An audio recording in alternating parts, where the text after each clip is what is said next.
आज हमने पड़ाव, केसरगंज, कवंडसपुरा इत्यादि मार्केट एसोसिएशन के पदाधिकारियों के साथ मीटिंग की। उनकी जो जो समस्याएं थी वो सुनी, उनके साथ ही उनका समाधान भी आपसी चर्चा में निकला। समाधान यही कि लॉकडाउन की दुकानदारों ने सभी ने आश्वासन दिया है, सारे मार्केट एसोसिएशन ने आश्वासन दिया है कि वो सभी लॉकडाउन के नियमों की पालना करेंगे। मार्केट एसोसिएशन सभी दुकानदारों से एक अंडरटेकिंग प्रोवाइड करवा रही है कि हर दुकानदार जो अभी लॉकडाउन के नियम चल रहे हैं उन सभी की पालना करेंगे। उसके बाद में ये दुकान खोलने के लिए रेडी है। यदि कोई उल्लंघन करता हुआ पाया गया तो पाया गया तो उसकी जिम्मेदारी व्यापारी जो एसोसिएशन है उनकी जिम्मेदारी कि वो उसको उल्लंघन को पहले तो उसको समझाइश करेंगे, यदि फिर भी नहीं मानता तो उस पर पुलिस कार्रवाई एसोसिएशन करवाएगी। पिछले लॉकडाउन के अंतर्गत पिछले 70 दिनों से व्यापारियों के प्रतिष्ठान बंद पड़े थे। इसके अंतर्गत राज्य सरकार द्वारा कई गाइडलाइन जारी की गई थी। उस गाइडलाइन के अंदर इवन ऑड इवन के रूप में दुकानें खोलने की बात चल रही थी, जिसमें व्यापारी गण सहमत नहीं था।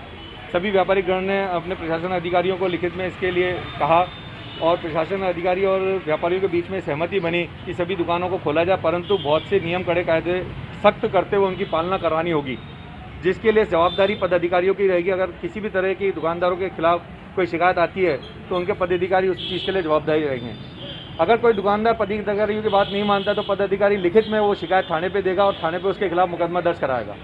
इस तरह के बहुत से कड़े नियम जो कि हमारे विजय सांकला जी है साउथ डिप्टी, उनके साथ डिस्कस होके कलेक्टर थाना SHO सूरज बान जी के साथ डिस्कस हुए और सभी बाज़ारों ने एक सहमति जताई कि वो अपने अपने क्षेत्र के अंदर अपने अपने दुकानदारों को व्यवस्थित करने का काम करेंगे।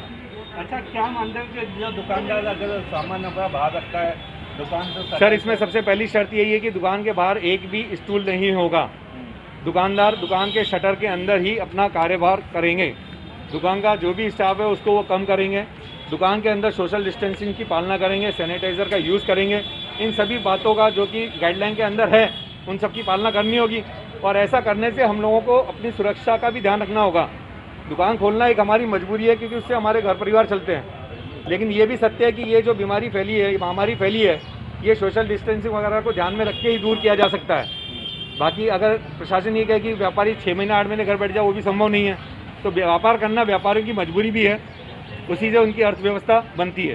पार्किंग की व्यवस्था नहीं है। पार्किंग हर क्षेत्र में जो छोटी छोटी पार्किंग हैं वो SHO साहब और डिप्टी साहब का ही कहना है कि वो मार्केट का सर्वे करेंगे और जो छोटे छोटे स्पॉट्स हैं हमारे एरियाज़ में वो पदाधिकारी उन्हें बताएंगे और उस हिसाब से वहाँ पे पार्किंग की व्यवस्था सुनिश्चित की जाएगी। अन्यथा दुकानदारों को अपने वाहन नहीं लाने होंगे और अपने बाज़ार में वो वाहन खड़े नहीं करेंगे। फिर चाहे वो स्टेशन की पार्किंग यूज़ करें, गांधी भवन पर पार्किंग यूज़ करें, कवंडसपुरा व्यापार पार्किंग यूज़ करें। हर क्षेत्र में ऐसे ऐसे कुछ स्थान हैं जहाँ पार्किंग हो सकती है। उन सभी मुद्दों पर चर्चा होने के बाद पिछले 7 दिनों की मुशक्कत के बाद आज ये निर्णय लिया गया। कल से दुकानें खुलेंगी। हाँ जी, कल से आज ये फॉर्मेलिटीज जमा होने के बाद कल से दुकानें खोली जाएगी।